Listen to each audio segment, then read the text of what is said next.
নমস্কাৰ welcome back to our YouTube channel Trishna and Sudeshna. আজি আমি বনাবলৈ লৈছোঁ চিলি পনীৰ। তাৰ বাবে আমি পোনপ্ৰথমে জলকীয়া আৰু নহৰু এনেদৰে সৰু সৰুকৈ কাটি তেলত দি দিছোঁ আৰু তাৰ ওপৰত দি দিছোঁ কেপচিকাম আৰু ধনিয়া। ইয়াৰ ওপৰত আমি অকণমান চয়া চচ আৰু লগতে অকণমান ক'লা নিমখ দিছোঁ। ইয়াৰ ওপৰত আমি অলপমান কাশ্মীৰী মিৰ্চ, গৰম মছলা আৰু লগতে কচুৰি মেথি অলপ এড কৰি দিছোঁ। এইখিনি সানি লোৱাৰ পিছত তাত আমি কাটি লোৱা পিঁয়াজ অলপো দি দিছোঁ।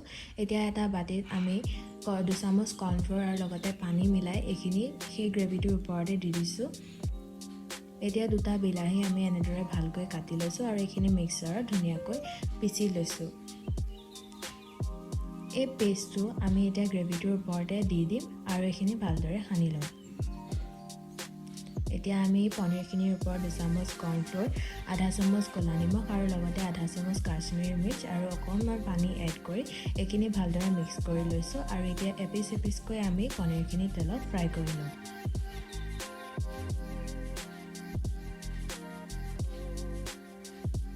পনীৰ ফ্ৰাই কৰা হৈ গৈছে আৰু এই পনীৰখিনি আমি এতিয়া গ্ৰেভিটোৰ ওপৰত দি দিম আৰু অকণমান সিজাই লোৱাৰ পিছতে এয়া আমাৰ চিলি পনীৰ ৰেডি হৈ গ'ল। আশা কৰোঁ ভিডিঅ'টো চাই ভাল পালে আৰু আপোনালোকেও ট্ৰাই কৰি চাব আৰু আমাক কমেণ্ট কৰিবলৈ নাপাহৰিব। ধন্যবাদ।